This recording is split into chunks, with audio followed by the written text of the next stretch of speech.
speakers are going, but we are down at round 4 of Honda Cup this weekend. We are in a little booth with Motul New Zealand. We've got one of the guys here from Motul Australia, and we're here with Honda New Zealand, so it's kind of pretty cool to be down in the or back where I started, I guess, in Honda Cup. We've got our car on display, and we've got a little display unit up here with Motul. I didn't bring too much down. I didn't really know what to do, and I sort of only bought everything in the car, but we've got our intercooler and turbo, Mugen clutch, some few little Mugen accessories, downpipes and stuff, and we got the old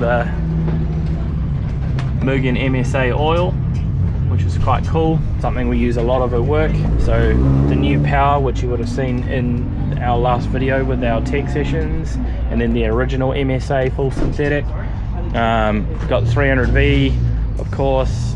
We've got Motul, which is something again that we use a lot of, all the brake fluid, and their new car care range, which is quite cool. New HRV, Honda's brought down a new HRV, and of course an FL5. Justin's not with me this weekend, but pretty sucky that he couldn't be here, but we'll make do. FK8, that's Honda have got for sale. Obviously our car. A little bit of data on it, little sports DNA flag. Attention fits. No, apologies. It's the Hondas we're calling. The Mugen Jazz parked next to me, and then yeah, a couple of new cars over there. But this is us for the weekend. When the field comes back, we will take a little bit of a pit walk, actually just another and brief announcement. Yeah, see what's happening in the pits, and maybe we might be able to go and see what's out on track.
We're just doing some camera mounting jiggering up inside the car because we don't have a cage mount with us today, but we're going to go on board with Kerry from Honda South Auckland and his FK8.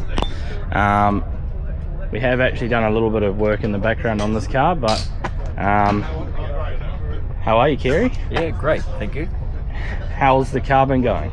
Yeah, since you've had it up at your place and had it on the dyno and tweaked it up and put it back to factory specs and managed to get it to keep rolling for us, it's been pretty good. We're out there consistently getting around the track, and it's not playing up or doing anything silly.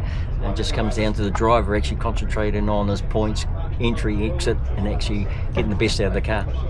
For those of you who don't know Kerry, he's actually quite famous for another type of racing. What's your background? Yeah, 35 years at Speedway. Spent a lot of time at Western Springs. Ran at Miramiri on the big outlaw track initially, and then raced every track up and down around the country, and had a whole lot of fun doing that. So you traded in your big V8 stuff for a front wheel drive Honda? Yeah, it's been a hell of a challenge. I mean, I started off in midget cars, did about 10 or 11 years in the midgets, won the Barry Butterworth in there, then went to sprint cars and had a whole lot of fun out there every week fighting with guys like Kerry Jones and Alan Wakelin and stuff, and banging wheels and having a whole lot of fun. Americans, raced with them plenty of times as well, and managed to win the New Zealand title as well as the Barry Butterworth and sprint cars. So I got the title in both sections there. Done a little bit of circuit car racing, done the 6 hour at Pukekohe a couple of 3 times there, and things like old XU1 Tiranas as well as a Godzilla Skyline, and we finished 2nd on the road and 9th in class for that car there. So I can guarantee you some of our viewers won't even know what a Tirana is. For those of you who don't know what that is, it's a very old Holden. They would have come with a 202. Yeah, 202 red. Made famous way back in the 70s. Brock? Yeah, by Peter Brock. So that goes to show you how old Kerry is. Hey, it was a really cool car. I mean, it was running triple jugs on it, and got out there and ran out of ramp for 6 hours. It had a lock diff in it, so at the hairpin at Pukekohe you had to dip the clutch to get it to roll through the turn and then pluck first gear and punch off. After you're doing that for 6 hours, you get pretty good at it. Well, we're actually looking forward to seeing some footage out of this car. It's kind of been a little bit in development for the last year, really, and it's been a little bit challenging for you guys, but yeah. Hey, look, and that's why you go racing, right? So that you learn and you improve what you do for the company, and the challenge for myself as a driver is out there learning a new racecraft, obviously front wheel drive and on tar seal and not on dirt. So there's a few changes there for me to actually get my head around. But we're actually getting better and better. We've had a pole and won a series round, and we're actually sitting in a really good position today. So it'd be interesting to see how our first race for the weekend looks at the end of this. All right, well, good luck, man. And like I said, we're going to go on board with you with the camera and hopefully get some good footage. Well, hey, it could be interesting. We'll be pushing really hard. We're going to be on the front row. We qualified pole, but ended up in 2nd there. So we'll be charging as hard as we can, having a whole lot of fun with the fast guys up the front, and we'll be trying to chase down the open class cars. So it should be pretty awesome. Not bad too, because realistically, this FK8 is factory. It has an intercooler on it to stop it from melting, and it has an aftermarket downpipe in it, but it is still Cadillac converted. It's got a race cat in it, some suspension, wheels, tyres and an exhaust, and then just normal safety equipment, so it is for all intents and purposes a factory car. So, yeah, we'll see what it can do on the racetrack.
we didn't get a chance to have a chat yesterday afternoon. Everyone just kind of, we wanted to bugger off and go home and get some food. And how was that last session? Yeah, it was pretty good actually.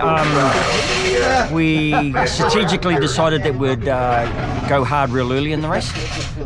So I set the car and the tyre pressures and everything up to make the passes that I needed to early, and then just hang on for the last lap or two. So worked out pretty good. We got to the front of our class, and then I started chasing down the open class, which was a bit of fun because they were the faster cars. So I was running with those guys as well, which was really, really cool. So we managed to pull away, made a really nice big gap on the rest of the field, and then the last couple of laps I just had to drive nicely and just bring it home in one piece. Save the tyres because we have to run the same tyres for the next 2 races today. So a little bit challenging. Yeah, well, I mean, you're sitting... So last round you won your class as well, and this round you're sitting at first at the moment in your class, right? Yep. Yeah, so not bad for considering that it's pretty much a completely factory car. Yeah, hey look, this is just a standard FK8 with a cage in it and a couple of real small mods just to make the engine live. As you probably know, we've actually detuned the car, not tuned it up harder, just so it'll actually rotate and actually run, you know, like on a circuit compared to a road car. So it's out there, it's doing its best. It's got a hell of a weight penalty placed on it, simply because it's a turbo car against the NAs. So we've got to deal with all that as well, and moment inertia and the extra weight in the fuel and in the car. It always makes it challenging, but that's what it's all about, isn't it? Make it even. It's actually quite cool to see something like new like this out, and something different. It's not like the old the rest of the field or the EGs and stuff. It's quite cool to see some Accords and things out there now, but yeah, I think this could be with a bit more time, I think it could be quite a competitive wee package. Hey look, we knew that it was going to take this season just as development to get to the point where it'd be reasonably competitive and be able to rotate around and finish races, and I think we've done reasonably well and managed to now at the front of the field and actually starting to get some races and some wins in. Which is pretty cool, and great for Honda New Zealand and great for what we're trying to achieve, which is actually grow the actual class, grow Honda Cup, and actually get a whole lot later model cars, FK8s and FL5s and stuff like that coming on board as well. Yeah, you reckon Honda South Auckland's going to get an FL5 next year? Yeah, I hope so. I just got to talk to the boss. Well, it'll be cool. We'll be watching for the rest of the day. We'll mount a camera or something up inside the car again for... how many races have you got today? Yeah, we've got 2 runs today, no practicing, just straight out and into it. We've bled brakes, just gone through and do basic maintenance on it right now, and it's looking real good, and the endless pads worked out really well in it yesterday. It's got plenty of grip. Amazing the brakes in these cars actually for a standard road car. I mean, it's almost like a supercar that you're paying like 72 grand brand new off the showroom floor. It's a bloody cheap car, So yeah, get one, come out, run with us, and have a whole lot of fun. All right, we'll be watching you today. Good luck. Thanks, man. Cheers. Right, let's have a look. Nice to see. There's Brent Thompson, Rooney Thompson.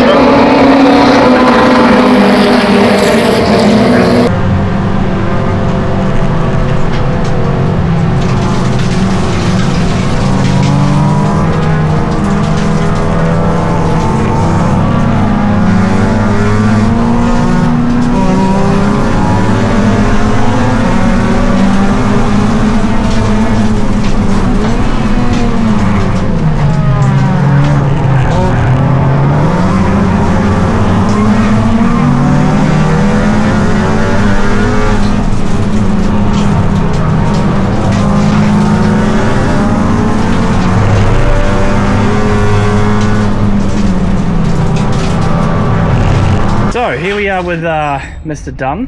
He is the, I suppose you'd say, what, Honda Cup organizer? Sponsor liaison. Sponsor liaison, there we go. That's the right terminology for it. Very, very cool event. I haven't been to a Honda Cup event for, like I said, probably since I was about 18 or so. So it's been kind of nice to come back to the paddock and see how much the cars have changed since then. I've been doing D1 for the last few years, so it's a little bit of a different atmosphere with circuit cars rather than with drifting. But for those people that are interested in getting into a grassroots style racing, don't necessarily have to be in love with Honda, but it's still a great class. What do you think that someone would need to get involved with Honda Cup? What do you need? You just need to be interested enough in Honda cars, really, or any cars, and have a little bit of experience of circuit racing. It's always better if you know a little bit. So if you've ever done any 2K Cup or OK Cup, then you've definitely experienced a little bit of circuit racing, and all you need is to take that next step. Because Honda Cup's definitely the next step, where we go from your real basic club racing to the start of proper door-to-door circuit racing. And so we've got several different types of entry, but the cheapest and easiest way would be to lease one of our cars. So we have built some Honda Accords, which are all exactly the same car. We've got some as club cars, and we've got some other lease cars which are available. So if you want to come and have a go, as long as you've got a race license, you can get in touch with us and we will sort you out a car for a weekend. You pay a little lease price for the car, you pay your entry fee, and you come and join us, and you will experience what Honda Cup's all about. That sounds awesome. So they can lease a car. What if someone wanted to build a car? What classes have they got? All the different levels inside Honda Cup can they go to? Okay, so you can start with any car you want. You can start with an EG or an EF with a 1600 engine in if you want to, but they are becoming more and more expensive to build. We'll just wait for the trolley jack to go. So yeah, here we go. So you can start with an EF or an EG, a 1600, anything like that at all. But as I say, they've become more and more expensive to build. And so we think that the cheapest way to start is actually with a Honda Accord, with the Accord Euro, because you can buy those now for less than $10,000. And all you need to do is put a cage in there. We've got some suspension components that you can buy very, very cheaply. You can put them in the car and you can run your own car. That sounds cool.